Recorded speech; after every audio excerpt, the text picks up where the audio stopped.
की दुकान। लक्ष्मी जी की दो बहुएं थी, सुमन और राधिका, और दो बेटे, अजय और सुशील। लेकिन लक्ष्मी जी के बहू बेटे उनको अपने साथ रखने को तैयार नहीं थे। बहुओं के तेज स्वभाव के चलते लक्ष्मी जी को अपना ही घर छोड़कर एक किराए की कोठरी में रहना पड़ रहा था। कुछ दिनों से उनके बेटों ने उन्हें पैसे देना भी बंद कर दिया था। ऐसी स्थिति में लक्ष्मी जी ने अपनी जमा पूंजी से एक छोटी सी दुकान खोली। एक दिन शाम के वक्त, अजय सुनते हो, तुम्हारी माँ ने दुकान खोली है। दुकान अब इस उम्र में दुकान पर बैठेगी वो। अब क्या किया जा सकता है, माँ की तो बुद्धि सठिया गई है। मोहल्ले में मजाक बनाएंगे सब हमारा। अरे जेठ जी, इसमें परेशानी क्या है अगर सासू माँ ने दुकान खोली है? हाँ, राधिका ठीक तो कह रही है। अपनी दुकान पर बैठी रहेगी, कम से कम हमें परेशान तो नहीं करेंगी। वैसे बात तो ठीक है। खुद के दो पैसे कमाएंगी तो कभी कभार हमें जो खर्चा देना पड़ता है ना, वो भी देने से बच जाएंगे हम लोग। फिर किस बात की परेशानी, खोलने दो माँ को दुकान, हमें क्या। वैसे भी अपनी कोठरी में चुपचाप रह रही है ना, चाहे दुकान खोले या मॉल बनाए, हमें उससे क्या लेना देना। अगले दिन सुमन अपनी सास की दुकान पर पहुंचती है। सासू माँ, आपकी दुकान में शक्कर है क्या? शक्कर जरा 1 किलो दे दीजिएगा। हाँ बहू है ना, लो बेटा 1 किलो क्यों, 2 किलो ले जाओ। सोच लो सासू माँ, घाटा हो जाएगा आपको, पैसे नहीं देने वाली मैं। देखो सुमन, ये मेरी दुकान है और यहाँ पर जो भी कोई सामान खरीदने आता है उसे पैसे तो देने ही पड़ते हैं। अरे सासू माँ, ऐसा क्यों करी आप? अरे देखो ना, घर पर आपका बेटा और पोते पोती दूध में शक्कर डालने के लिए कब से इंतजार कर रहे हैं। जरा उनके बारे में तो सोचिए। अरे ऐसी बात है क्या? मुझे नहीं पता था। बहू एक काम करो, वैसे भी पहली बार आई हो ना, ये शक्कर तुम ऐसे ही ले जाओ, पैसे देने की जरूरत नहीं है। अगले दिन राधिका भी अपनी सास की दुकान पर पहुंचती है। प्रणाम सासू माँ, कैसी चल रही है आपकी दुकान? बस बेटा, जैसे तैसे करके काम चला रही हूँ। तुम बताओ, घर में सब राजी खुशी है ना? हाँ मम्मी जी, सब कुछ ठीक ठाक है। बताओ राधिका बहू, कैसे आना हुआ? कुछ काम था क्या? वो ना मम्मी जी, मुझे जरा 5 किलो आटा चाहिए था। मेरे पैर में ना बहुत दर्द है, इसलिए बाजार तक जाने में ना तकलीफ हो रही थी। घर पर बच्चे भूखे बैठे हैं, सोचा आपसे ही ले लेती हूँ। हाँ क्यों नहीं बेटा, ये लो 5 किलो आटा ले जाओ। हाँ लेकिन मम्मी जी, आपने जिठानी जी को शक्कर फ्री में दी थी, तो मुझसे भी पैसे तो नहीं लेंगी ना? हाँ, अच्छा ठीक है बेटा, कोई बात नहीं, तुम ऐसे ही ले जाओ, बच्चों से क्या पैसे लेना। कुछ दिनों के बाद लक्ष्मी का बेटा अजय दुकान पर पहुंचता है। कैसी हो माँ, दुकान तो अच्छी चल रही है ना तुम्हारी? सब मोहल्ले वाले तारीफ करते रहते हैं। अब क्या करूं बेटा, तुमने तो मुझे सहारा दिया नहीं, गरीब माँ को घर से बाहर निकाल दिया। कुछ तो करना पड़ेगा ना अपना पेट पालने के लिए। वो माँ ना बहुओं की बहुत चिक चिक रहती थी। अब देखो कितनी अच्छी जिंदगी है तुम्हारी, खुद कमाती हो, खुद खर्च करती हो, इससे अच्छी भला कोई जिंदगी हो सकती है क्या?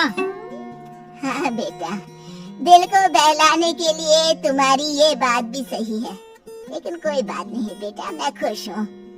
अच्छा माँ, मैं क्या कह रहा था, जरा 500 उधार तो दे देना। कमाल की बात है बेटा, तुम मुझसे पैसे उधार मांग रहे हो, तुम्हारे पास पैसों की क्या कमी है? अरे माँ, इस महीने की तनख्वाह नहीं आई और आप तो अपनी बहू को जानती है ना, उसे शॉपिंग करनी है, जल्दी वापस लौटा दूंगा माँ। ठीक है बेटा, ये लो 500 रुपए, लेकिन देखो कुछ दिनों में वापस दे देना, मुझे अपनी दुकान के लिए माल भी तो खरीदना है। हाँ ठीक है माँ, जल्दी पैसे लौटा दूंगा। बहुत दिनों तक अजय अपनी माँ लक्ष्मी के पैसे वापस नहीं देता और सुमन और राधिका बार बार किसी न किसी बहाने से अपनी सास लक्ष्मी की दुकान से बिना पैसे दिए खूब सारा सामान ले आती है, जिसकी वजह से लक्ष्मी को अपनी दुकान में बहुत घाटा होता है। फिर एक दिन जब राधिका सामान लेने के लिए लक्ष्मी की दुकान पर पहुंचती है, सासू माँ जरा वो 1 किलो दाल तो देना। नहीं बहू, अब मैं तुम्हें या सुमन को कोई सामान फ्री में नहीं देने वाली। तुम लोगों ने कभी कोई मदद नहीं की मेरी, उल्टा मेरी दुकान से फ्री का सामान ले जाकर मुझे मुश्किल में डाल दिया है। लेकिन मम्मी जी, हम तो आपके बच्चे हैं ना। अगर इतना ही मेरे बच्चे हो तो फिर मुझे घर से बाहर क्यों निकाल दिया? देख बहू, अब मैं तुम्हें 1 रुपए का सामान भी फ्री में नहीं दूंगी, और जाकर सुमन को भी कह देना, आए दिन तुम्हारा पति मुझसे उधार ले जाता है और वापस भी नहीं लौट आता। राधिका गुस्से में घर वापस आती है। घर आने के बाद, क्या हुआ राधिका, बहुत गुस्से में लग रही हो तुम? सासू माँ की दुकान पर गई थी ना?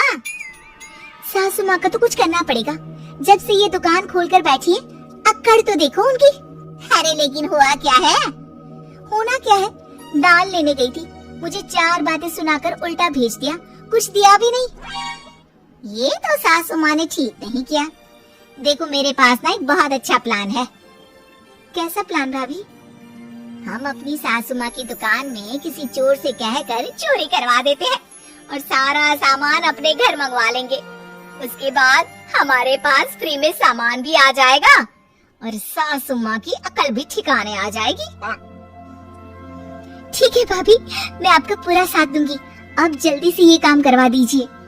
और 2 दिनों के बाद सुमन और राधिका एक चोर से मिलकर लक्ष्मी की दुकान में चोरी करवा देते हैं।